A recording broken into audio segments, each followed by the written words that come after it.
وہ دلہن بنی سہمی ہوئی سی اپنے دولہے کا انتظار کر رہی تھی، جب اچانک دروازہ کھلنے کی آواز پر وہ بے اختیار اپنا سانس روک گئی تھی۔ سرخ دوپٹے کے جھروکے سے اپنی جانب آتے اس شاندار مرد کو دیکھا جو بلا شبہ بے پناہ حسن اور وجاہت کا مالک تھا۔ وہ حسین مرد اب اس کے سامنے بیٹھ کر اس کے دونوں ہاتھ تھام گیا تھا۔ کیا تم میری ہو اب؟ تم مجھ سے محبت کرتی ہو نا؟ مقابل کے ہاتھوں کی گرفت جنونی سی تھی، جبکہ اس کا لہجہ معصومیت بھرا تھا۔ خرم البتہ خاموش رہی تھی، سمجھ ہی نہ آیا کہ کیا جواب دے۔ آہ!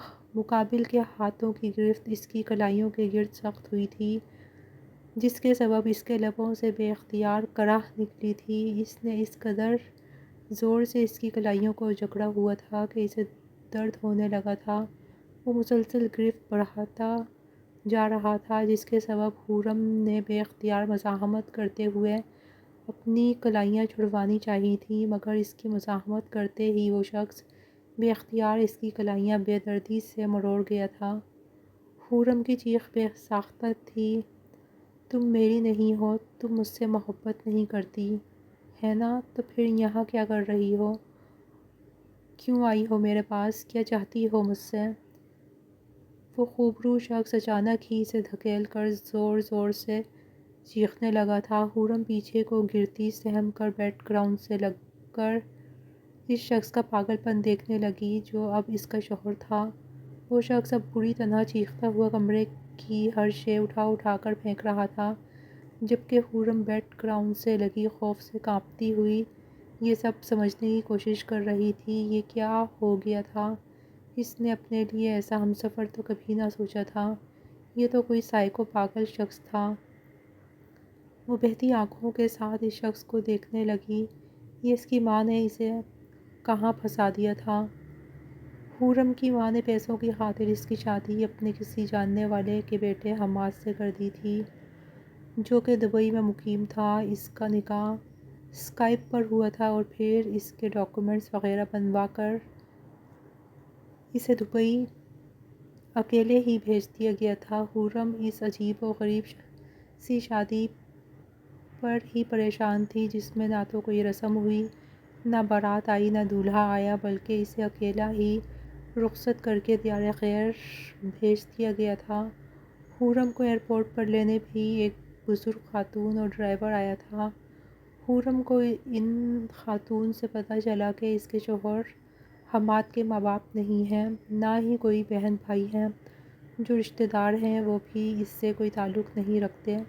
وہ خاتون ان کی خاندانی ملازمت تھی جس نے بچپن سے حماد کو پالا تھا، اور حماد کے ماں باپ کے جانے کے بعد بھی وہ اس کے ساتھ تھیں۔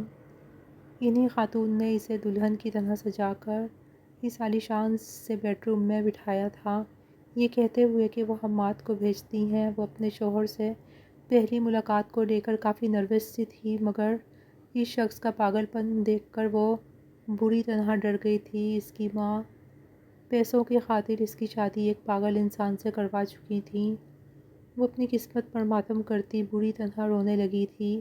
اگر تم مجھ سے محبت نہیں کرتی ہو تو یہاں کیوں بیٹھی ہو؟ نکل جاؤ، میرے کمرے سے جاؤ۔ وہ شخص چیختا چلاتا اب اس کی جانب آ کر اسے بازو سے پکڑ کر باہر کی جانب دھکیل گیا تھا۔ وہ دلہن بنی ٹھنڈے فرش کا حصہ بنی تھی، جبکہ اس کا شوہر اسے شادی کی پہلی رات اپنے کمرے سے نکال کر دروازہ بند کر گیا تھا۔ خوف اور تذلیل اور اکیلے پن کے احساس سے وہ وہیں پر بیٹھ کر پھوٹ پھوٹ کر رونے لگی تھی۔ کیا یہ تھی اس کی قسمت، اس کا مقدر، ایک وحشی پاگل شخص؟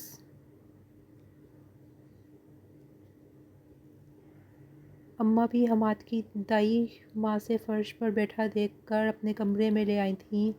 مجھے یہاں نہیں رہنا، مجھے جانا ہے یہاں سے، میں اس پاگل انسان کے ساتھ نہیں رہ سکتی، وہ مجھے مار دے گا، پلیز مجھے جانے دیں، مجھے واپس اپنے گھر جانا ہے۔ خرم ان کے سامنے ہاتھ جوڑ کر بری طرح روتے ہوئے بولی تھی، آپ غلط سمجھ رہی ہو، حماد بابا ایسے نہیں ہیں، وہ آپ کو نقصان نہیں پہنچائیں گے، بس ان کے ساتھ تھوڑا نرمی سے پیش آنے کی ضرورت ہے، اور آپ اب واپس کہاں جائیں گی؟ آپ کی سوتیلی ماں نے سب کچھ جانتے ہوئے بھی آپ کا سودا کر دیا ہے، آپ کی شادی کے بدلے بہت بڑی رقم لی ہے، اور اب وہ آپ کو قبول نہیں کریں گی۔ آپ بھی اب یہ گھر آپ کا ہی ہے، ان خاتون نے رسان سے سمجھایا تو حورم بلک بلک کر رو پڑی تھی۔ آپ ابھی صدمے میں ہیں، مجھے یقین ہے آپ کو وقت لگے گا یہ سب قبول کرنے میں، مگر اب یہی آپ کی قسمت ہے۔ میں جانتی ہوں آپ نے بھی زندگی میں بہت سی مشقتیں جھیلی ہیں، آپ بھی اندر سے ٹوٹی ہوئی ہیں، بالکل حماد پاپا کی طرح۔ دو ٹوٹے ہوئے انسان ہی مل کر ایک دوسرے کو جوڑ سکتے ہیں، جس طرح آپ کا کوئی نہیں ویسے ہی حماد پاپا کا بھی کوئی نہیں ہے۔ میں نے بہت سوچ سمجھ کر آپ کا انتخاب کیا ہے، مجھے یقین ہے آپ ہی ہیں جو حماد پاپا کا سہارا بنیں گی اور انہیں اس اذیت سے نکال لیں گی۔ اماں بھی اسے سمجھا کر کمرے سے نکل گئی تھیں، جبکہ پیچھے حورم اپنے ماں باپ کو یاد کرتی مزید شدت سے رونے لگی تھی، جبکہ دوسری جانب اپنے کمرے کا حشر بگاڑ کر وہ حسین مرد بھی اب ساکت سا بت بنا زمین پر الجھی بکھری حالت میں بیٹھا کسی غیر مرئی نقطے کو گھور رہا تھا۔ مجھ سے کوئی محبت نہیں کرتا، میرا کوئی نہیں ہے، اس کے لبوں نے بے آواز جنبش کی تھی، ایک آنسو اس کی آنکھ سے نکلتا اس کے گال پر پھسلا تھا۔ وہ دونوں ہی دبئی کے اس پوش ایریا میں بنے اس عالیشان سے فلیٹ کے مختلف کمروں میں ٹوٹی بکھری حالت میں اپنی اپنی قسمت پر رو رہے تھے۔ ان کی تقدیر میں کیا لکھا تھا یہ تو وقت ہی بتانے والا تھا۔ حورم اگلی صبح اٹھی تو ایک میڈ اسے ناشتے کی میز پر بلانے کے لیے آئی، مگر حورم رات کو ہوئے حادثے کے بعد بری طرح خوفزدہ تھی، اس لیے اس شخص کے خوف سے اس نے کمرے سے باہر نکلنے سے ہی انکار کر دیا، جس پر وہ ملازمہ اس کا ناشتہ کمرے میں ہی لے آئی تھی۔ حورم پورا دن کمرے میں ہی دبکی بیٹھی رہی تھی، بالآخر شام کو وہ تنہائی سے تنگ آ کر ڈرتے ڈرتے کمرے سے باہر آئی۔ وہ اماں بھی سے بات کرنا چاہتی تھی، جبکہ سامنے لاؤنج میں اس شخص کو بیٹھے دیکھ کر وہ خوف سے اپنا سانس روکتی دبے قدموں پیچھے کی جانب قدم بڑھانے لگی۔ ارادہ پھر سے اپنے کمرے میں بند ہونے کا تھا، جب اس شخص کی بات سنتی وہ ساکت ہوئی تھی۔ آپ نے مجھ سے جھوٹ بولا اماں بھی، آپ نے کہا وہ لڑکی میری اپنی ہے اور وہ مجھ سے محبت کرے گی، مگر وہ بھی بالکل سب کی طرح ہے، وہ مجھ سے محبت نہیں کرتی، مجھ سے کبھی کوئی محبت نہیں کر سکتا، میرا کوئی اپنا نہیں۔ وہ بھرپور شخص شکست خوردہ انداز میں بالکل کسی معصوم سے بچے کی مانند بولتا حورم کو ساکت کر گیا تھا۔ آپ کو اسے تھوڑا وقت دینا ہے، وہ اب آپ کی بیوی ہیں اور وہ آپ سے محبت بھی کریں گی اور ہمیشہ آپ کے ساتھ رہیں گی، وہ کبھی آپ کو نہیں چھوڑے گی، آپ کو بس ان کے ساتھ نرمی اور محبت سے پیش آنا ہے۔ اماں بھی جواب میں اسے نہایت نرمی اور محبت سے سمجھانے لگیں۔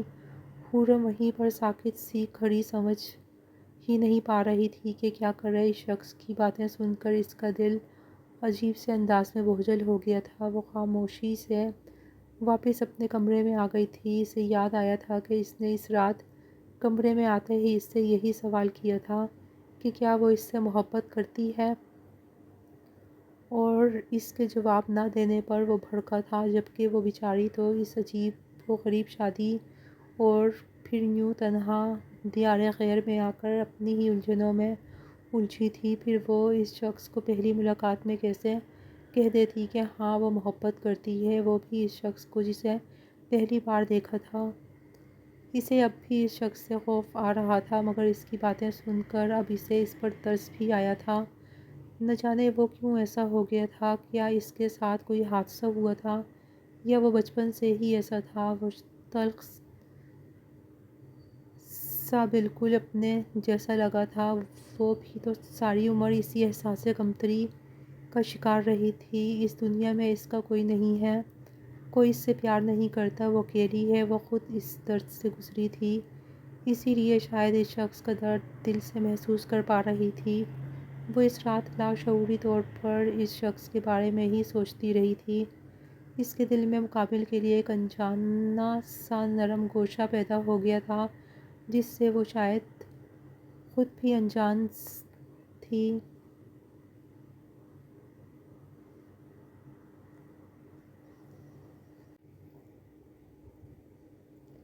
اماں بھی انہیں کیا ہوا ہے؟ کیا وہ بچپن سے ہی ایسے تھے؟ خرم نے جھجکتے ہوئے ان سے پوچھا۔ وہ اس کے کمرے میں اس کی خیریت دریافت کرنے آئی تھیں۔ جب خرم نے دل میں مچلتا سوال پوچھ ہی لیا، اماں بھی اس کے سوال پر چونک کر اسے دیکھنے لگیں۔ آپ حماد بابا کا پوچھ رہی ہیں؟ وہ جیسے یقین کرنا چاہتی ہوں۔ جی، خرم نے سر جھکائے جواب دیا تھا۔ نہیں بیٹا، پہلے تو بہت ہی ہنسمکھ اور خوش مزاج انسان تھا یہ تو کسی کی بد نظر اور حسد کھا گئی انہیں۔ اماں بھی نے ٹھنڈی آہ بھرتے ہوئے افسوس سے کہا۔ کس کی حسد؟ ایسا کیا ہوا تھا ان کے ساتھ؟ خرم کو تجسس ہوا تھا۔ ان کے اپنے چچا نے ان کی زندگی برباد کی ہے۔ ان کے والد کے مرنے کے بعد انہوں نے اسے پاگل کرنے کے لیے ذہنی ادویات دینی شروع کر دی تھیں۔ وہ تو بیگم صاحبہ حماد بابا کی ماں کو شک ہو گیا اور وہ اسے یہاں لے آئیں، جس کی وجہ سے وہ پوری طرح پاگل تو نہ ہوئے مگر مکمل ٹھیک بھی نہیں ہو پا رہے۔ انہوں نے اس سب کے لیے حماد بابا کی ہی منگیتر کا استعمال کیا، جس سے وہ بڑی محبت کرتے تھے۔ حماد بابا کا ذہن ایک تو ویسے ہی ان ادویات کی وجہ سے متاثر ہوا تھا، اوپر سے اس لڑکی کا دھوکہ دینا جسے سب سے زیادہ چاہا تھا، ان پر بہت بری طرح اثر انداز ہوا تھا۔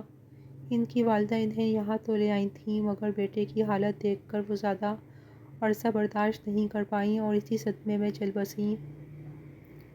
حماد بابا کا تمام خرچ ان کے ماموں اٹھاتے ہیں، جو یہیں دبئی میں ہی مقیم ہیں، مگر اپنے وسیع بزنس کے باعث وہ اسے وقت نہیں دے پاتے اور ڈاکٹر کہتے ہیں کہ انہیں کسی اپنے کی توجہ اور احساس کی ضرورت ہے۔ اس لیے میں نے اپنی بہن کو ان کے لیے کوئی ایسی دلہن ڈھونڈنے کو کہا تھا جو ان کو سنبھال سکے، اور تب اس نے مجھے آپ کا بتایا کہ آپ بھی اپنی سوتیلی ماں کے ساتھ بہت ہی اذیت بھری زندگی گزار رہی ہیں۔ مجھے لگا کہ آپ حماد بابا کے درد کو سمجھیں گی، کیونکہ جو خود درد اور احساس رکھتا ہے وہی دوسروں کا درد سمجھ سکتا ہے۔ اماں بھی نے اسے سب کچھ بتایا تو وہ کتنے ہی لمحے خاموش سی بیٹھی رہی۔ اس شخص کا درد اسے اپنے اندر تک اترتا محسوس ہو رہا تھا۔ اماں بھی اسے سوچوں میں گم وہیں چھوڑ کر وہاں سے جا چکی تھیں۔ وہ چاہتی تھیں کہ اب وہ خود فیصلہ کرے کہ اسے کیا انتخاب کرنا ہے۔ انہوں نے بے شک اس کی سوتیلی ماں کو پیسے دے کر اس کا نکاح کروایا تھا، مگر وہ پھر بھی اسے زبردستی اس رشتے کو نبھانے کے لیے مجبور نہیں کر سکتی تھیں، اس لیے اسے سب کچھ بتا کر فیصلہ اس پر چھوڑ گئی تھیں۔ خرم کا دل عجیب بوجھل سا ہو رہا تھا اور وہ کچھ بھی سمجھ نہیں پا رہی تھی۔ اس نے زندگی بھر اپنی سوتیلی ماں کی مار اور پھنکار جھیلی تھی، لیکن پھر بھی اس کا دل ایک عام لڑکی کی طرح ایک نرم دل اور مہربان ہمسفر چاہتا تھا، جو اس کے عمر بھر کے زخموں پر مرہم رکھے، جو اپنی محبت سے اس کے ہر ظلم اور زیادتی کا ازالہ کر دے۔ مگر یہاں تو اس کے حصے میں ایک ٹوٹا بکھرا سا شخص آیا تھا جسے خود سہارے کی ضرورت تھی۔ شاید قدرت کو اب اس کی مزید آزمائش منظور تھی۔ وہ ایسی زندگی نہیں چاہتی تھی، مگر اب اس کے پاس واپسی کا بھی کوئی راستہ نہیں تھا۔ اس کی سوتیلی ماں اسے اپنے سر سے بوجھ کی طرح اتار چکی تھیں، بلکہ اس کا سودا کر چکی تھیں، اور اس کے سوا اس کے پاس کوئی اور ٹھکانہ نہ تھا۔ جب قدرت نے اس کے لیے مزید امتحان لکھا تھا تو ایسا ہی سہی۔ اتنے سالوں سے جب وہ اذیت برداشت کرتی آئی تھی تو کچھ عرصے اور ہی سہی اس نے سوچ لیا تھا کہ ایک کوشش ضرور کرے گی۔ اس شخص کے ساتھ زندگی گزارنا ناممکن لگتا تھا، مگر وہ خرم تھی جو پہلے ہی بہت سے مصائب کا شکار رہنے کے باوجود بھی کبھی نا امید نہیں ہوئی تھی۔ بہت سوچ بچار کے بعد اس نے آخر فیصلہ کر ہی لیا تھا کہ وہ یہیں رہے گی۔ وہ شخص بھی اس کی ہی طرح مصائب کا شکار ہوا تھا۔ اس کے پاس تو کوئی سہارا نہ تھا، مگر وہ اس کا سہارا بننے کی کوشش ضرور کرے گی۔ دل ہی دل میں عزم کرتی وہ پرسکون سی ہو گئی تھی۔ اسے یہاں آئے 1 ہفتہ ہو گیا تھا۔ وہ دل ہی دل میں فیصلہ تو کر چکی تھی کہ وہ اس شخص کو قبول کرے گی، مگر اس شخص کا خوف اب بھی اس کی رگ و جان میں ایسا سمایا ہوا تھا کہ وہ کسی صورت مقابل کے سامنے جانے کی ہمت نہیں کر پاتی تھی۔ پھر یہاں کسی نے اسے فورس بھی نہیں کیا تھا، اماں بھی نے اسے اس کے حال پر ہی چھوڑ دیا تھا، اور وہ شخص بھی دوبارہ کبھی اس کے سامنے نہیں آیا تھا۔ گھر کی تمام میڈس اس کی عزت کرتی تھیں، وہ اپنی مرضی سے سوتی، اپنی مرضی سے جاگتی تھی۔ جو بھی تھا یہ زندگی اس زندگی سے کہیں گنا بہتر تھی جو وہ شادی سے پہلے گزارتی آ رہی تھی۔ میم وہ ماسٹر کو کھانا دینا ہے، اور بھی اماں کہیں باہر گئی تھیں، ابھی تک واپس نہیں آئی۔ ماسٹر کے کھانے کا ٹائم ہو گیا ہے، انہیں ٹائم پر کھانے کے بعد دوا لینی ہوتی ہے، کیا آپ یہ انہیں دے آئیں گی پلیز؟ وہ ہمیں دیکھ کر بھڑک جاتے ہیں۔ حورم رات کے وقت اپنے کمرے میں بیٹھی کوئی کتاب پڑھ رہی تھی جو اسے وہی کمرے سے ملی تھی، جب اچانک ایک میڈ اس کے پاس آ کر پریشان لہجے میں بولی تو حورم خود پریشان ہو گئی۔ اس کا پچھلا رویہ وہ ابھی تک بھول نہیں پائی تھی۔ شاید یہی وجہ تھی کہ وہ اپنا مائنڈ اس رشتے کے لیے سیٹ کرنے کے باوجود بھی اس شخص کے سامنے جانے سے گریز برت رہی تھی۔ پلیز میم، ماسٹر کی میڈیسن مس ہو گئی تو ان کی طبیعت بگڑ سکتی ہے۔ میڈ کے بار بار التجا کرنے پر حورم نہ چاہتے ہوئے بھی مان گئی تھی۔ وہ کھانا اور میڈیسن لے کر اس شخص کے کمرے کے باہر آئی تو 2 میڈس اس کے ساتھ ہی تھیں جنہوں نے کھانے کی ٹرالی پکڑ رکھی تھی۔ حورم نے ایک گہرا سانس لے کر ان کے اشارے پر دروازہ ہلکے سے نوک کیا، مگر اندر سے کوئی آواز نہیں آئی تھی۔ وہ اب ان میڈس کا منہ دیکھنے لگی کہ اب کیا کرے۔ وہ اسے اندر جانے کا بول رہی تھیں، جس پر حورم کا سانس سوکھا، مگر ان کے اصرار پر وہ ڈرتے ڈرتے دروازہ کھول کر اندر داخل ہو گئی تھی۔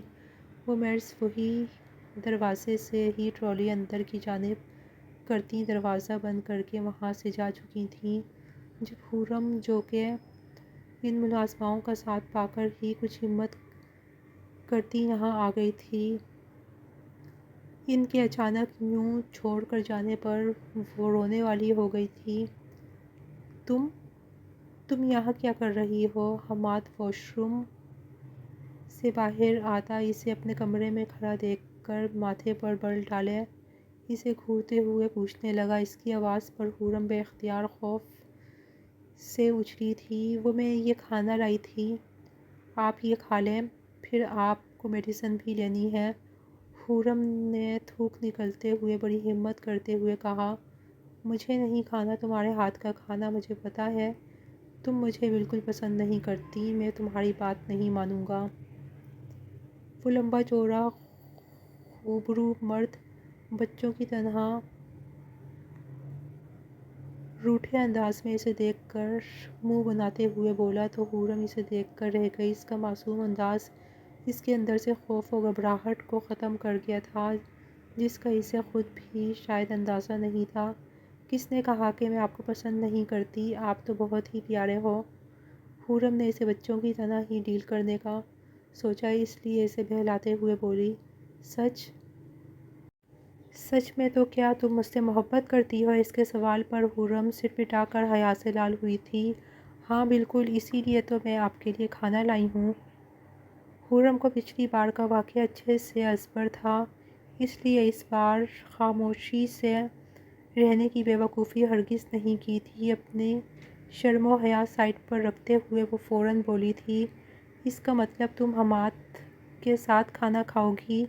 وہ بے یقینی سے اپنی جانب انگلی کرتا ہوا جیسے یقین دہانی چاہتا تھا۔ حورم کو بے اختیار اس کے معصوم و کیوٹ سے انداز پر ٹوٹ کر پیار آیا تھا۔ ہاں بالکل، کیا تم کھاؤ گے میرے ساتھ؟ حورم نے کہا تو وہ بچوں کی طرح خوش ہوتا فوراً اثبات میں سر ہلا کر اچھے بچوں کی مانند جلدی سے سامنے صوفے پر بیٹھ گیا۔ حورم ٹرالی سیٹ کر کے صوفے کے پاس لائی اور اس کے لیے پلیٹ بنانے لگی۔ حماد اس دوران خاموشی سے اسے دیکھ رہا تھا۔ حورم نے پلیٹ کھانے سے سجا کر اس کے سامنے رکھی تو وہ کھانا کھانے کی بجائے اسے دیکھنے لگا۔ کیا ہوا؟ اسے سنجیدگی سے خود کو دیکھتا پا کر وہ جذبزب ہو کر پوچھ بیٹھی تھی، کیا تم حماد کو اپنے ہاتھوں سے کھلاؤ گی؟ تم حماد سے محبت کرتی ہو تو حماد کو کھانا بھی کھلا ہی سکتی ہو۔ حماد کے لہجے میں حسرت تھی۔ حورم کچھ پل تو آنکھیں چھوٹی کر کے اسے دیکھتی رہی، پھر ایک گہری سانس لے کر اس کے ساتھ ذرا سے فاصلے پر بیٹھ گئی۔ اب وہ چھوٹے چھوٹے نوالے اسے کھلانے لگی تھی۔ وہ بالکل کسی چھوٹے سے بچے کی طرح آرام سے کھانا کھا رہا تھا۔ حورم کو آج اس شخص سے خوف کی بجائے ایک عجیب سی انسیت محسوس ہو رہی تھی۔ اس نے کھانا کھا لیا تو حورم نے اسے چاکلیٹ شیک کا گلاس پکڑا کر اب ایک ایک کر کے اس کی دوائیاں دینی شروع کی تھیں۔ حورم نے محسوس کیا تھا کہ اس کے ساتھ محبت سے پیش آؤ تو وہ بہت ہی شریف اور فرمانبردار انسان بن جاتا ہے، بلکہ شریف اور فرمانبردار بچہ بن جاتا ہے۔ وہ بے اختیار مقابل کی اس فرمانبرداری پر لب دبائے ہنستی تھی۔ آپ حماد پر کیوں ہنس رہی ہو؟ میں نے تو کوئی جوک نہیں سنایا۔ کیا حماد بہت فنی لگ رہا ہے؟ وہ اس کی بلا وجہ ہنسنے پر الجھ کر پوچھنے لگا تھا۔ ارے نہیں، آپ تو بہت پیارے لگ رہے ہو، مجھے بس آپ کے ساتھ ٹائم گزار کر اچھا لگ رہا ہے، اس لیے بس میں خوش ہوں۔ حورم نے نہایت سادگی سے سچے دل کے ساتھ کہا تھا۔ سچ میں آپ کو حماد کے ساتھ ٹائم اسپینڈ کر کے مزہ آ رہا ہے؟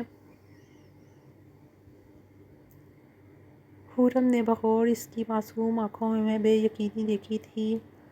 وہ اتنا حسین تھا کہ کوئی بھی لڑکی اس پر دل ہار دے، مگر پھر بھی وہ اپنی ذات کو لے کر اس قدر بے یقینی کا شکار تھا۔ بالکل، مجھے تو بہت اچھا لگ رہا ہے، لیکن شاید آپ کو میرے ساتھ زیادہ خوشی نہیں ہو رہی۔ حورم نے مسکرا کر یوں ہی شکوہ کیا تھا۔ ارے نہیں نہیں، حماد تو بہت خوش ہے، آپ کو پتہ ہے۔ آپ کے آنے سے پہلے حماد بالکل اکیلا تھا، آپ کے پاس کوئی بھی اپنا نہیں تھا۔ پھر اماں بھی نے مجھے بتایا کہ اگر میں فون پر قبول ہے بولوں گا تو مجھے ایک پیاری سی دوست مل جائے گی جو صرف میری ہوگی، جو مجھ سے محبت کرے گی۔ میں نے کتنا انتظار کیا تھا اس دن کا جب آپ آؤ گی، پھر مگر آپ نے تو حماد سے بات ہی نہیں کی۔ حماد نہایت معصومیت سے اسے اپنی آپ بیتی سنانے لگا۔ جبکہ حورم کو اپنی سوچ پر افسوس ہوا تھا، وہ اس شخص کو وحشی و پاگل سمجھ رہی تھی۔ آئی ایم سوری، میں اس دن پہلی بار ملی تھی نا آپ سے، اس لیے تھوڑی نروس تھی۔ حورم نے جلدی سے اسے صفائی دی تھی۔ سوری تو مجھے آپ سے کرنی چاہیے، میں نے اس دن بہت برا بیہیو کیا، آپ اسی لیے ناراض ہو گئی تھیں نا۔ آئی ایم سوری، میں اب کبھی ایسا نہیں کروں گا۔ آپ اب کبھی حماد سے ناراض نہ ہونا۔ حماد یہ کہتے ہوئے بچوں کی طرح اپنے دونوں کان پکڑے تو حورم نے مسکرا کر اسے دیکھا۔ آپ اب کبھی حماد کو چھوڑ تو نہیں جاؤ گی؟ اب سے آپ حماد کے ساتھ ہی رہو گی نا؟ اس کے کمرے میں حماد کے اس سوال پر حورم کو سمجھ نہ آیا کہ کیا جواب دے، کیونکہ اس کا ارادہ کھانا اور میڈیسن دے کر واپس اپنے کمرے میں جانے کا تھا، جبکہ وہ چند دنوں سے ہی رہ رہی تھی اس شخص سے۔ اسے بے شک اب خوف نہیں آ رہا تھا، مگر پھر بھی وہ اس کے ساتھ ایک کمرے میں نہیں رہنا چاہتی تھی۔ مگر اس شخص کو نہ جانے کیوں وہ یہ نہیں کہہ پائی۔ اس کی معصوم سی آنکھوں میں جو امید تھی، حورم کی ہمت نہ ہوئی اس امید کو توڑنے کی۔ وہ نہ چاہتے ہوئے بھی مسکرا کر اس بات میں سر ہلا گئی تھی جس پر حماد یس کہتا ہوا اگلے ہی پل نہایت گرم جوشی سے اسے گلے لگا گیا۔ اس کو یوں گلے لگانا حورم کی دل کی دھڑکنیں بے ترتیب کر گیا تھا۔ مقابل کے لیے تو یہ سب نارمل تھا، مگر حورم کی تو جان جا رہی تھی۔ مقابل کی اس قدر قربت اسے کان کی ڈوہوں تک سرخ کر گئی تھی۔ اوہ، میں تو انٹرویو ہی بھول گیا، میرا نام حماد ہے، آپ مجھے پیار سے کچھ بھی بلا سکتی ہو۔ آپ کا نام کیا ہے؟ اچانک کچھ یاد آنے پر حماد ماتھے پر ہاتھ مار کے بولا، میرا نام حورم ہے۔ حورم نے بھی مسکرا کر اپنا تعارف کروایا، آپ کا نام تو بہت پیارا ہے، میں آپ کو پیار سے حور بلاؤں گا، آپ مجھے پیار سے کیا بلاؤ گی؟ حماد نے اشتیاق سے پوچھا تو حورم سوچ میں پڑ گئی۔ تم بہت سویٹ سے ہو، کیونکہ یہ میں تمہیں ہنی بلاؤں گی۔ حورم نے تھوڑی سوچ بچار کے بعد بے اختیار پوچھا تو حماد اس کی بات پر خوشی سے سر ہلا گیا تھا۔ حورم، تم مجھے کبھی چھوڑ کر تو نہیں جاؤ گی؟ حماد نے ایک بار پھر اسے اپنا خدشہ دور کرنا چاہا تھا۔ نہیں، میں کہاں جاؤں گی، میرا تو کوئی بھی اپنا نہیں ہے۔ حورم نے اداسی سے اسے دیکھ کر کہا، لیکن اب تو میں ہوں نا تمہارا اپنا، میں تم سے ہمیشہ محبت کروں گا، تمہیں کبھی نہیں چھوڑوں گا۔ حماد کے الفاظ پر حورم کی آنکھوں میں بے اختیار آنسو چمکے تھے۔ مقابل کے ناسمجھی میں کہے گئے الفاظ اسے معتبر کر گئے تھے۔ اماں بھی، جنہوں نے جان بوجھ کر ان دونوں کو قریب کرنے کے لیے یہ سب کیا تھا، وہ کمرے کی گیلری میں بنی کھڑکی سے ان دونوں کو ہنستا مسکراتی آوازوں پر پرسکون ہوتی اب وہاں سے ہٹ کر اپنے کمرے کی جانب بڑھ گئی تھیں۔ حورم کی صبح آنکھ کھلی تو اس حسین مرد کو بچوں کی طرح خود سے چپک کر سوتے دیکھ کر وہ شرم و حیا سے لال ہوئی تھی۔ اسے یقین ہو گیا تھا کہ اس کا شوہر اپنی معصومیت اور بچپنے میں اس کی جان نکال دے گا۔ ایک دن اس نے دہکتے ہوئے گالوں کے ساتھ سوچتے ہوئے ایک نظر اس کے حسین چہرے کو دیکھا۔ وہ شخص بلا شبہ بلا کا حسین تھا۔ حورم کو دل ہی دل میں اپنی قسمت پر رشک ہوا تھا۔ وہ کتنے ہی لمحے اسے دیکھتی رہی تھی، پھر اپنی اس حرکت پر شرما کر اس کے حصار سے نکل گئی تھی۔ وہ دونوں ساتھ ہی ناشتے کے لیے کمرے سے نکلے تھے۔ بی اماں نے حماد کو مسکراتے دیکھ کر شکر کا سانس لیا تھا، جبکہ حورم بھی اس کے ساتھ کافی پرسکون لگ رہی تھی۔ ناشتے کے بعد حماد حورم کو اپنے ساتھ اپنے آرٹ روم میں لے آیا، جہاں وہ پینٹنگ کرتا تھا۔ وہ بڑا سا کمرہ تھا جہاں ہر سائز کے بڑے چھوٹے کینوس موجود تھے۔ ایک طرف بڑی سی الماری آرٹ کے مختلف ساز و سامان سے بھری ہوئی تھی۔ حماد نے نہایت پرجوش سا اسے اپنی بنائی گئی پینٹنگز دکھائیں تو وہ حیران رہ گئی۔ اس کی ذہنی حالت کے لحاظ سے اس کی بنائی گئی پینٹنگز نہایت ہی دلکش تھیں، اور یہ بات حورم کو حیرت میں مبتلا کر گئی تھی۔ حور، آپ ادھر بیٹھو، میں آپ کی پینٹنگ بناتا ہوں۔ حور بغور وہ خوبصورت پینٹنگ دیکھ رہی تھی جب اچانک حماد نے نہایت ہی ایکسائٹ انداز میں کہا۔ حورم نروس سی اس سٹول پر بیٹھ گئی جہاں حماد بول رہا تھا، جبکہ حماد اب سامنے کھڑے کینوس میں پیپر سیٹ کرتے، اب برش اٹھاتے کینوس پر چلانے لگا تھا۔ حور البتہ یکٹک اسے نہایت سنجیدگی سے یہ سب کرتے ہوئے دیکھ رہی تھی۔ وہ پینٹ کرتے ہوئے نہایت ہی سوبر باوقار سا انسان لگ رہا تھا، ایسا لگتا ہی نہ تھا کہ اس شخص کو کوئی ذہنی مسئلہ بھی ہے۔ پھر اس کی بنائی گئی پینٹنگز بھی کمال تھیں، ایک ذہنی مریض بھلا اتنا ٹیلنٹڈ کیسے ہو سکتا ہے؟ حورم یہی سوچ کر الجھی تھی۔ وہ اس وقت بالکل ایک عام انسان لگ رہا تھا، بالکل نارمل بیہیو کر رہا تھا۔ ہو گیا وہ ابھی اس شخص کی ذات کے پہلوؤں میں ہی الجھی ہوئی سی تھی کہ حماد کے کہتے ہی وہ چونک کر اپنی سوچوں سے نکلی۔ اتنی جلدی اس کی حیرت میں اضافہ ہوا تھا، یا شاید اس شخص کی سوچوں میں گم اسے ہی احساس نہیں ہوا تھا۔ اس نے بمشکل آدھا گھنٹہ ہی لگایا ہوگا۔ آئیں، یہ دیکھ کر بتائیں کیسی بنی ہے؟ اس کے کہتے ہی وہ اٹھ کر کینوس کے سامنے آئی تھی۔ مقابل نے واقعی کمال کی پینٹنگ بنائی تھی۔ حورم ستائشی نظروں سے اپنی تصویر کو دیکھ رہی تھی، جسے نہایت ہی خوبصورتی و کمال مہارت کے ساتھ مختلف رنگوں میں کینوس پر اتارا گیا تھا۔ کیسی بنی ہے؟ آپ کو پسند آئی؟ حماد کے بے تابی سے پوچھنے پر حورم چونک کر اسے دیکھنے لگی۔ وہ پینٹنگ کی خوبصورتی میں محو چند لمحوں کے لیے سب بھلا گئی تھی۔ بہت بہت پیاری ہے، مجھے بہت پسند آئی ہے۔ تم کیا ساری پینٹنگز دیکھ کر ہی بناتے ہو؟ خرم ستائشی انداز میں بولتی اب وہاں بنی باقی پینٹنگز کو دیکھ رہی تھی۔ ہاں، یہ پینٹنگز میں نے ان تصاویر سے دیکھ کر بنائی ہیں۔ وہ خرم کو اب ایک ایک خوبصورت نیچر کی تصاویر سے بھری البم دکھاتے ہوئے بتانے لگا۔ وہ اب اسے نہ جانے کہاں کہاں کے قصے سنا رہا تھا۔ خرم کو احساس ہو رہا تھا کہ اس کی کچھ باتیں اور حرکتیں بالکل نارمل ہوتی تھیں۔ ان دونوں نے ہی وہ خوبصورت دن ایک دوسرے کی سنگت میں گزارا تھا۔ حماد خرم کے ساتھ بے حد خوش تھا، جبکہ خرم بھی بہت مطمئن تھی۔ ہاں، اس نے ایسی زندگی کے خواب نہیں دیکھے تھے جہاں اسے شوہر کے روپ میں ایک بچہ مل جائے، مگر وہ پھر بھی مطمئن تھی۔ اس نے اپنی سوتیلی ماں کے ظلم و ستم سہتے ہوئے بھی کبھی شکر کا دامن نہیں چھوڑا تھا، تو پھر اب وہ کیسے ناشکری کرتی جب اس کے رب نے اسے ایک معصوم و شفاف دل کا ہمسفر عطا کیا تھا۔ چند ہفتے یوں ہی گزر گئے تھے۔ خرم کو یہاں آئے 1 ماہ ہو گیا تھا۔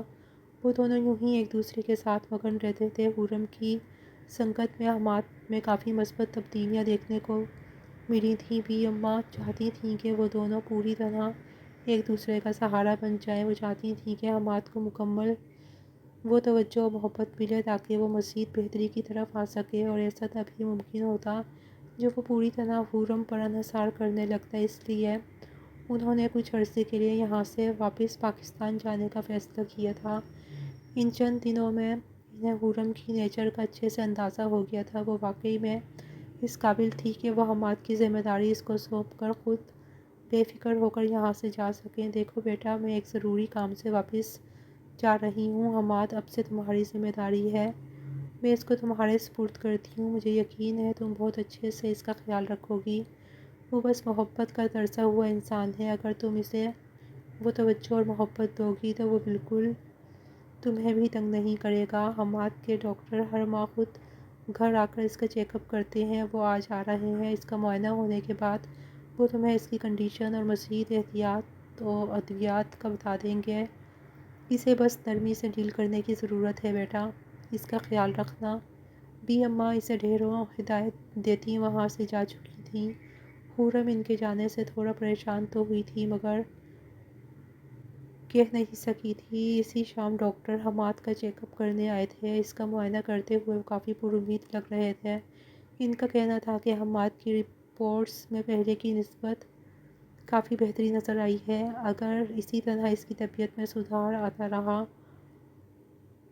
تو وہ بہت جلد مکمل صحت یاب ہو جائے گا۔ خرم کو ڈاکٹر سے پتہ چلا تھا کہ اس کی کنڈیشن ایک مخصوص حد تک نارمل ہونے پر اس کا ایک مائنر سا آپریٹ کرنا ہوگا، جس کے بعد وہ مکمل صحت یاب ہو جائے گا۔ لیکن اس سب سے پہلے اس کا امیونٹی لیول اسٹرانگ ہونا ضروری ہے، جو کہ ابھی بہت کمزور ہے۔ اسے زیادہ سے زیادہ توجہ اور محبت کی ضرورت تھی تاکہ وہ اس فیز سے باہر آ سکے۔ بھی اماں کے جانے کے بعد حماد پوری طرح اسی پر منحصر ہو گیا تھا۔ وہ اس کی ہر چھوٹی سے چھوٹی ضرورت کا خیال رکھتی تھی، اس کا کھانا پینا، میڈیسنز وغیرہ۔ وہ اپنے الفاظ سے اسے ہمہ وقت اپنے ساتھ اور محبت کا یقین دلاتی رہتی تھی۔ حماد اب ایک لمحے کے لیے بھی اسے آنکھوں سے اوجھل نہیں ہونے دیتا تھا۔ اسے خرم کی اس قدر عادت ہو گئی تھی کہ چند لمحے بھی وہ اسے نظر نہ آتی تو وہ بے چین ہو جاتا تھا۔ خرم کو اس کے ساتھ رہتے ہوئے احساس ہو رہا تھا کہ وہ کبھی کبھی بالکل نارمل بیہیو کرتا ہے، جبکہ وہ بالکل ٹھیک ہو جیسے۔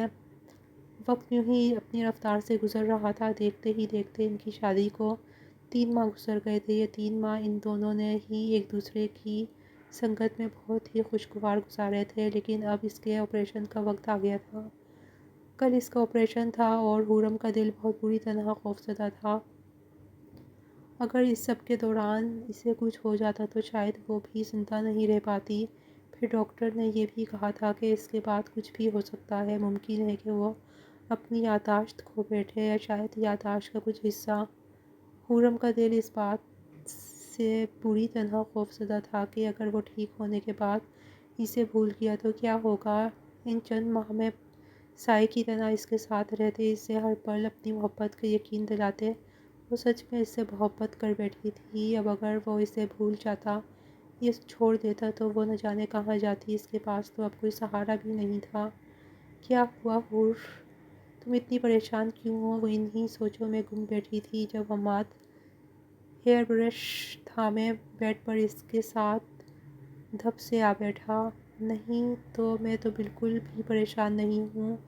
خرم نے خود پر قابو پاتے ہوئے اس کے ہاتھ سے برش لیتے اس کے بال برش کرتے ہوئے کہا، ہنی کیا تم مجھے بھول جاؤ گے؟ خرم نے آج اسی کی طرح بچوں کے انداز میں پوچھا تھا۔ میں آپ کو بھول کر اور کسے یاد رکھوں گا؟ کیا کوئی ہے میرا آپ کے علاوہ؟ حماد کے لاپرواہی سے کہے گئے سوال پر خرم کا دل بے اختیار دھڑکا تھا۔ حماد مجھے کبھی مت چھوڑنا، میں مر جاؤں گی اگر کبھی تم نے مجھ سے منہ موڑ لیا تو۔ خرم نے اس کا چہرہ ہاتھوں کے پیالے میں لیے بھیگی ہوئی آواز میں کہا۔ اسے دیکھ کر ہی لگ رہا تھا کہ وہ کسی بھی وقت رو دے گی۔ حور تم ایسی باتیں کیوں کر رہی ہو؟ حماد کیوں بھلا اپنی حور کو چھوڑے گا؟ ہم نے تو پرومس کیا ہے نا کہ ہم ہمیشہ ساتھ رہیں گے، اور حماد کبھی اپنا پرومس نہیں توڑتا۔ حماد اس کی حالت پر پریشان ہو کر اسے یاد کرانے لگا۔ ہنی مجھے بہت ڈر لگ رہا ہے آج، کیا تم پلیز مجھے حق کرو گی؟ خرم اپنے جذبات کو قابو کرنے میں ناکام ہو کر بے اختیار بیٹھی تھی۔ نہ جانے اسے کیوں لگ رہا تھا کہ پھر اسے یہ لمحات میسر نہیں آئیں گے۔ اسے کہتے ہی حماد نہایت گرم جوشی سے اسے گلے لگا گیا تھا۔ خرم کی آنکھوں میں ٹھہرے آنسو بہنے لگے، حماد کی سویٹر میں جذب ہوئے تھے اور اس کے گرد حصار باندھتی آنکھیں موند گئی تھیں۔ اگلی صبح خرم کے اعصاب پر خاصی بھاری ہوئی تھی۔ وہ آپریشن روم میں جانے تک حماد کے ساتھ رہی تھی، جو کہ ہسپتال آ کر ہی کافی گھبرایا ہوا لگ رہا تھا۔ خرم کی اپنی حالت خراب ہونے کے باوجود بھی وہ اسے مسلسل تسلیاں دے کر بہلاتی رہی تھی، مگر جیسے ہی اسے آپریشن کے لیے لے کر گئے، اس کے سامنے خود کو مضبوط ظاہر کرتی خرم پھوٹ پھوٹ کر روتی تھی۔ بی اماں بھی چند دنوں پہلے ہی آپریشن کا سن کر واپس آئی تھیں۔ وہ ایسے ٹوٹ کر بکھری تھی کہ بی اماں بھی اسے سمیٹ نہ سکیں۔ خرم کو لگ رہا تھا کہ وہ اپنے ہنی کو ہمیشہ کے لیے کھو دے گی۔ اس کی چھٹی حس اسے آگاہ کر رہی تھی کہ آج شاید سب ختم ہو جائے، مگر وہ پھر بھی دل ہی دل میں دعا کر رہی تھی کہ وہ بے شک اپنا ہنی کھو دے مگر حماد کو کچھ نہ ہو، وہ بالکل صحیح سلامت پہلے جیسا ہو جائے۔ اور اس کی دعائیں رنگ لے آئی تھیں۔ حماد کا آپریشن کامیاب ٹھہرا تھا، وہ اب بالکل ٹھیک تھا اور ہر طرح کے خطرے سے باہر تھا۔ خرم کا دل بے ساختہ رب کے حضور سجدہ ریز ہوا تھا، مگر اس کے دل پر بوجھ ابھی بھی ویسے ہی تھا۔ ڈاکٹرز کا کہنا تھا کہ اس سب میں اس کی یادداشت کس حد تک متاثر ہوئی ہے، یہ اس کے ہوش میں آنے کے بعد ہی پتہ چلے گا۔ بالآخر 5 گھنٹوں کے بعد اسے ہوش آ گیا تھا۔ یہ چند گھنٹے اس پر بہت ہی بھاری گزرے تھے۔ اس کے ماموں جو کہ آج وہیں موجود تھے، اس کے ہوش میں آنے کا سن کر وہ سب سے پہلے اس کے کمرے میں گئے تھے۔ اس کی خیریت دریافت کرتے وہ پھر ڈاکٹر کے کیبن کی جانب بڑھ گئے تاکہ ان سے سب ڈسکس کر سکیں۔ جبکہ ان کے باہر آنے کے بعد بی اماں نے خرم کو اندر بھیجا تھا، مگر اس نے انکار کر دیا۔ اس میں ہمت نہیں تھی کہ اس کے سامنے جانے کی۔ اگر وہ اسے نہ پہچانتا تو خرم کو لگ رہا تھا کہ وہ جان سے جائے گی۔ اس کے اصرار پر پہلے بی اماں ہی اندر گئی تھیں۔ جب وہ ونڈو میں سے چھپ کر اسے دیکھنے لگی، سامنے ہی اسے بستر پر پڑا دیکھ کر خرم کی آنکھیں نم ہوئی تھیں۔ وہ بہت خوش دلی سے بی اماں سے ملا تھا۔ بیٹا، وہ خرم کب سے تمہارے ہوش میں آنے کا انتظار کر رہی تھی۔ اسے اندر بھیجوں؟ وہ صبح سے تمہارے لیے پریشان کھڑی ہے۔ اس کی خیریت دریافت کرتے بی اماں نے جان بوجھ کر یہ موضوع چھیڑا تھا کہ جان سکیں کہ اسے کچھ یاد ہے یا نہیں۔ باہر کان لگائے کھڑی خرم کی دھڑکنیں بھی مقابل کے جواب کا سوچ کر تیز ہوئی تھیں۔ کون خرم؟ اماں بھی؟ مقابل کے الجھے ہوئے اجنبی انداز پر خرم نے اپنے دل پر ہاتھ رکھا تھا۔ وہ وہیں پر بیٹھی چلی گئی تھی تو آخرکار اس کا خدشہ سچ ثابت ہوا تھا۔ وہ اسے بھول چکا تھا۔ اس کی آنکھوں سے مسلسل آنسو بہہ رہے تھے۔ وہ ہاسپٹل کے ٹھنڈے فرش پر بے جان سی حالت میں بیٹھی تھی، جیسے اپنا سب کچھ لٹا بیٹھی ہو۔ وہ مزید سن ہی نہ پائے، اس شخص کا ایک ہی جملہ اس کی روح کھینچ گیا تھا: بیٹا خرم، آپ کی بیوی جس کی کوشش اور دعاؤں سے آپ آج ٹھیک ہوئے ہو۔ بی اماں کے کہنے پر وہ ناسمجھی سے انہیں دیکھنے لگا۔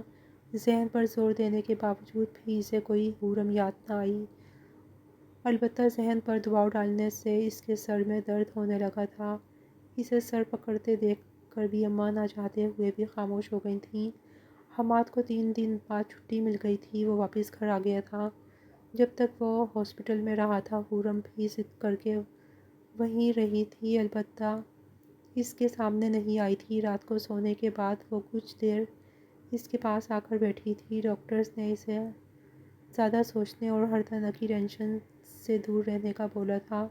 اسی وجہ سے مسٹر اظہر، حماد کے ماموں، نے خرم کو اس کے سامنے آنے سے منع کر دیا تھا۔ اس کی چھٹی ہونے کے بعد انہوں نے خرم کو ایک الگ اپارٹمنٹ میں بھیج دیا تھا۔ ان کا کہنا تھا کہ وہ ابھی حماد کی طبیعت پر رسک نہیں لے سکتے۔ جب تک وہ مکمل صحت یاب نہیں ہو جاتا، تب تک خرم اس سے دور ہی رہے، کیونکہ وہ ان کے بھانجے کی بیوی تھی اور اس نے ہی ان بھانجے کو ٹھیک کرنے میں بہت مدد کی تھی۔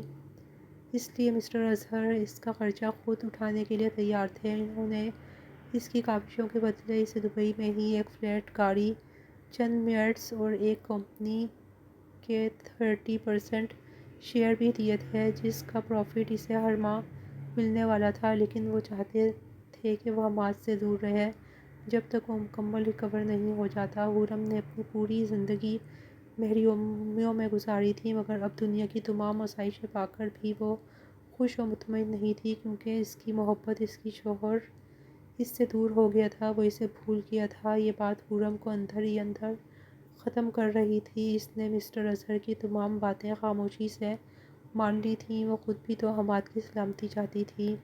دوسری جانب حماد اب گھر آ گیا تھا۔ اسے ویسے تو سب یاد تھا، مگر اپنی ماں کی موت کے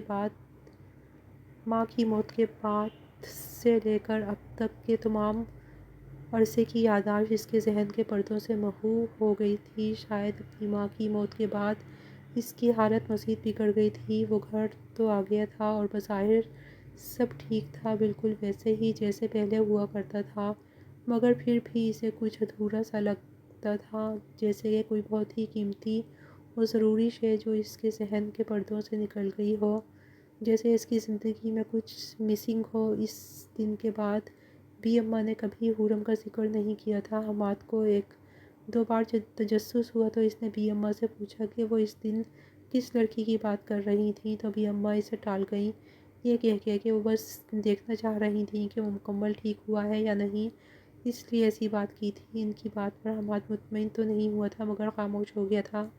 وہ واپس پاکستان جانا چاہتا تھا، وہ اپنے والد کی جائیداد واپس لینے کی خاطر، مگر اس کے ماموں نے اسے روک دیا اور ساتھ ہی اسے یہ بھی بتایا کہ وہ منگیتر چچا جیل کی سلاخوں کے پیچھے ہیں، وہ اس کی جائیداد واپس حاصل کر چکے ہیں، اس کے مجرموں کو بھی ان کے انجام تک پہنچا چکے ہیں۔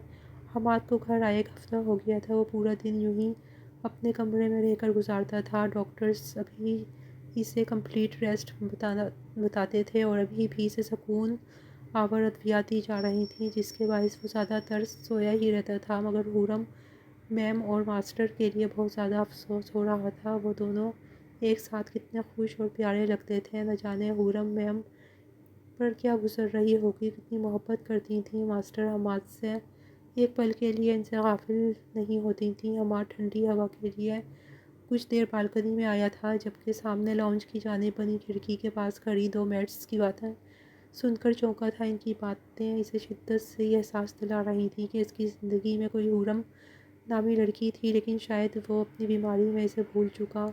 بی اماں اور ان میٹس کی باتیں سننے کے بعد ایک بات تو وہ سمجھ چکا تھا کہ وہ لڑکی شاید اس کی بیوی تھی اور شاید اس سے محبت بھی کرتی تھی، لیکن اگر ایسا تھا تو وہ اب کہاں تھی؟ اگر وہ اس کی بیماری میں اس کے ساتھ رہی تو اس کی صحت یاب ہونے کے بعد کہاں چلی گئی تھی؟ اور یہ سب لوگ کیوں اسے اس کے بارے میں نہیں بتانا چاہتے تھے؟ اس کی منگیتر نے جو کچھ اس کے ساتھ کیا تھا، اس کے بعد سے تو اس کا محبت و وفا جیسے جذبوں سے اعتبار ہی اٹھ گیا تھا، مگر اس انجانی سی لڑکی کو لے کر وہ تجسس میں پڑ گیا تھا۔ وہ جاننا چاہتا تھا کہ وہ کون تھی اور ان دونوں کے درمیان کس طرح کا تعلق تھا، اور اب وہ کہاں تھی۔ ایک چیز تو وہ سمجھ گیا تھا کہ یہاں کوئی بھی اسے اس لڑکی کے بارے میں نہیں بتائے گا، اسے خود ہی جاننا تھا۔ سب سے پہلے اس نے آرٹ روم کا رخ کیا تھا، جہاں اس کا موبائل رکھا تھا۔ اس کی طبیعت کی وجہ سے ڈاکٹر نے اسے ہر طرح کی سرگرمیوں سے دور رہنے کو بولا تھا، ساتھ ہی کچھ وقت تک موبائل فون استعمال کرنے سے بھی روکا تھا، جس کی وجہ سے اس کا موبائل اور لیپ ٹاپ اس کے آرٹ روم میں ہی رکھ کر اسے لاک کر دیا گیا تھا۔ حماد نے نہایت ہوشیاری اور خاموشی سے ماسٹر کی لے کر رات کو سب کے سونے کے بعد آرٹ روم کا رخ کیا تھا۔ اپنی شام کی دوائی اس نے مس کر دی تھی تاکہ نیند نہ آئے۔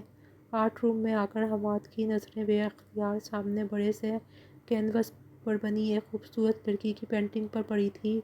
حماد بغور پینٹنگ میں موجود اس خوبصورت لڑکی کو دیکھنے لگا، جسے وہ پہلی بار دیکھ رہا تھا، مگر پھر بھی اسے دیکھ کر ایک الگ سی انسیت محسوس ہو رہی تھی۔ حماد کے دل نے گواہی دی تھی کہ یہی حورم ہے، یہ اس کا پرسنل آرٹ روم تھا۔ وہ اس پینٹنگ کو پہچانتا تھا، اس کا انداز بتاتا تھا کہ یہ پینٹنگ اسی نے بنائی تھی۔ تو مطلب صاف تھا، وہ لڑکی یقیناً بہت ہی خاص تھی اس کے لیے۔ حماد کتنی ہی دیر اس پینٹنگ کو دیکھتا رہا۔ اس لڑکی کو دیکھ کر اس کا دل ایک انجانے احساس کے ساتھ دھڑکا ہو، جیسے پہچانتا ہوا اس کے چہرے کو، جیسے ہی بڑا کوئی گہرا تعلق ہو اس لڑکی کے ساتھ۔ حماد نے اب وہاں سے اپنا موبائل نکالا اور اس کا ارادہ اپنی پرسنل گارڈ سے رابطہ کرنے کا تھا، جو کہ اصل میں بھی اماں کا بیٹا تھا، ساتھ ہی حماد کا دوست اور گارڈ بھی تھا۔ جب وہ بیمار تھا تو یہی ہوتا تھا۔ اب وہ کسی سے اس کے ٹھیک ہونے سے پہلے پاکستان چلا گیا تھا، مگر اسے یقین تھا کہ وہ اس لڑکی کے متعلق جانتا ہے اور اسے بھی ضرور بتائے گا۔ اس نے جو ہی موبائل فون آن کیا، سامنے وال پیپر پر لگی اپنی اور اسی لڑکی کی ہنستی مسکراتی تصویر دیکھ کر وہ ساکت سا ہو گیا۔ وہ اس لڑکی کے گلے میں بازو ڈالے مسکرا رہا تھا، جبکہ وہ شرمیلی سی مسکان لبوں پر سجائے ہوئے شاید موبائل تھامے سیلفی لے رہی تھی۔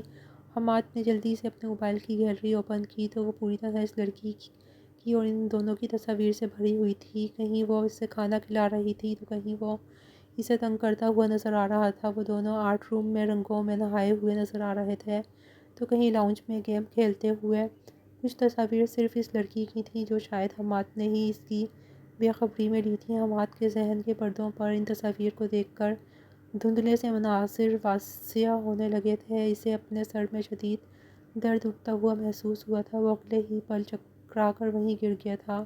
اسے ہوش آیا تو وہ اپنے کمرے میں اپنے بیڈ پر تھا۔ اس کے ارد گرد دو ڈاکٹرز اور چند نرسز موجود تھیں، شاید اس کا ٹریٹمنٹ کر رہے تھے۔ ایک جانب بھی اماں پریشان سی کھڑی تھیں۔ اس کے ماموں ملک سے باہر گئے ہوئے تھے، اس لیے انہیں ابھی خبر نہیں ہوئی تھی۔ بھی اماں جو رات کو اکثر اسے دیکھنے آتی تھیں، اسے کمرے میں نہ پا کر انہوں نے پریشانی سے اسے تلاش کیا تو وہ انہیں بے ہوش پڑا دیکھا تو انہوں نے فوراً ڈاکٹر کو کال کی تھی اور دو گارڈز کو بلا کر اسے کمرے میں پہنچایا۔ تب ہی ڈاکٹرز کی ٹیم بھی پہنچ گئی تھی۔ وہاں پر بہت سے لوگ موجود تھے، مگر حماد کی آنکھوں کے سامنے صرف ایک ہی چہرہ واضح تھا۔ وہ تھا حورم کا چہرہ، اس کی حور جو کہ وہاں پر کہیں نہیں تھی۔ اسے سب یاد آ گیا تھا، حورم کے ساتھ گزرا ایک ایک لمحہ، وہ ان کے آخری رات کے لمحات، اس کے خدشے، اس کے آنسو۔ مگر تشویشناک بات یہ تھی کہ وہ اس کے ٹھیک ہونے کے بعد کہاں چلی گئی تھی، اور سب لوگ کیوں اس سے حورم کے متعلق چھپا رہے تھے۔ بھی اماں، حور کہاں ہے؟ بھی اماں جیسے ہی اس کے قریب آئیں، وہ تڑپ کر بولا۔ بھی اماں ساکت سی اسے دیکھنے لگیں۔ بھی اماں، مجھے بتائیں کہاں ہے میری حور؟ وہ میرے پاس کیوں نہیں ہے؟ اس نے وعدہ کیا تھا وہ مجھے کبھی نہیں چھوڑے گی، تو اب کہاں چلی گئی وہ مجھے اس حالت میں چھوڑ کر، جب مجھے اس کی سب سے زیادہ ضرورت ہے؟ حماد چیختے ہوئے بولا۔ تو ڈاکٹرز بھی پریشان ہو گئے۔ دیکھیں، ان کے لیے یہ سب ٹھیک نہیں ہے، یہ جنہیں بلا رہے ہیں انہیں فوراً یہاں لائیں، ورنہ یہ اچھا نہیں ہوگا ان کے لیے۔ ڈاکٹر کی بات پر بھی اماں کے چہرے کا رنگ سفید ہوا تھا۔ حماد بابا، حور کہیں نہیں گئی، وہ یہیں ہے، آپ کے ٹھیک ہونے کا انتظار کر رہی ہے۔ آپ اسے پہچان نہیں رہے اور ڈاکٹرز نے منع کیا تھا کہ آپ کے دماغ پر زور نہ پڑے، اسی لیے ہم نے اسے دوسرے اپارٹمنٹ میں بھیج دیا تھا۔ بھی اماں کی بات پر حماد کچھ پرسکون ہوا تھا، مگر ان کی بات انہیں تڑپا گئی تھی، تو آخر اس کا معصوم خدشہ سچ ہو گیا۔ وہ اپنی حور کو ہی بھول گیا، وہ جس نے اسے اس وقت تھاما تھا جب وہ خود ہی اپنے آپ سے نفرت کرتا تھا۔ ٹھیک ہو کر وہ اسے ہی بھلا چکا تھا۔ نہ جانے اس معصوم پر کیا گزری ہوگی، وہ کس قدر اذیت میں ہوگی، کتنی اکیلی ہوگی۔ میں اسے بلا لیتی ہوں حماد بابا، آپ فکر نہ کریں، بی اماں فوراً بولی تھیں۔ نہیں بی اماں، میں خود جانا چاہتا ہوں اس کے پاس، میں خود اسے اپنے پاس لانا چاہتا ہوں، حماد نے انہیں روکتے ہوئے کہا تھا۔ تو وہ پریشانی سے پہلے اسے ڈاکٹرز کو دیکھنے لگیں، جو خود کچھ پریشان تھے، مگر اس وقت اس کی کنڈیشن ایسی نہیں تھی کہ اسے کسی چیز سے منع کیا جاتا۔ خورم اپنے کمرے کی کھڑکی کے پاس اداس سی کھڑی تھی، وہ پورا دن یہیں گمسم سی گزار دیتی تھی، اس کے پاس سب کچھ ہوتے ہوئے بھی جیسے کچھ نہ تھا۔ وہ ایک شخص اس کی زندگی ویران کر گیا تھا۔ وہ تھا تو زندگی کا ہر رنگ خوبصورت تھا، وہ دور ہو گیا تو جیسے اس کے لیے ہر رنگ پھیکا پڑ گیا تھا۔ اس کا پورا دن اس شخص کی یادوں میں گم گزر جاتا تھا، جو کہ اسے پوری طرح بھلا چکا تھا۔ وہ اکثر ساری ساری رات روتی رہتی تھی، شاید اس کی آزمائشیں کبھی ختم نہیں ہونے والی تھیں۔ وہ اس وقت بھی اسی شخص کو یاد کر رہی تھی، جو اس کے دل و جان میں خون کی مانند دوڑتا تھا۔ جب دروازہ کھل کر بند ہونے کی آواز آئی، مگر وہ پھر بھی ویسے ہی بیٹھی رہی، مگر جب کسی نے نہایت نرمی اور اسے اپنے حصار میں لیا تو وہ بری طرح چونک گئی۔ حور سرگوشی میں پکارے جانے والے نام، اپنے نام کی بازگشت اس کی نم آنکھوں میں آنسو لے آئی تھی۔ آئی ایم سوری، حماد نے پھر آپ کو ہرٹ کر دیا نا؟ حماد بہت برا ہے نا، پلیز مجھے معاف کر دیں۔ وہ اس کا رخ اپنی جانب کرتا ہوا نہایت محبت سے اس کے آنسو صاف کر کے بچوں کی طرح کان پکڑ کر بولا۔ خورم اتنے عرصے بعد اپنے ہرنی کو سامنے دیکھ کر آنسو بھری آنکھوں کے ساتھ اس کے سینے سے لگ گئی۔ حماد نے بھی نہایت محبت سے اسے سمیٹ لیا۔ تمہیں میں یاد ہوں؟ خورم بے یقینی میں پوچھنے لگی۔ آپ بھی کوئی بھولنے والی چیز ہو؟ حماد نے مسکرا کر اس کی پیشانی پر لب رکھے تو وہ چھنپ گئی۔ لیکن تم تو بھول گئے تھے پھر بھی، خورم نے نم آنکھوں سے شکوہ کیا۔ میں تو شروع سے بے وقوف تھا، تمہاری طرح سمجھدار تھوڑی ہوں۔ حماد کے معصومیت سے کہتے ہی خورم کھل کر ہنسی تھی۔ اس کی مسکراہٹ حماد کے دل کو سکون سے بھر گئی تھی۔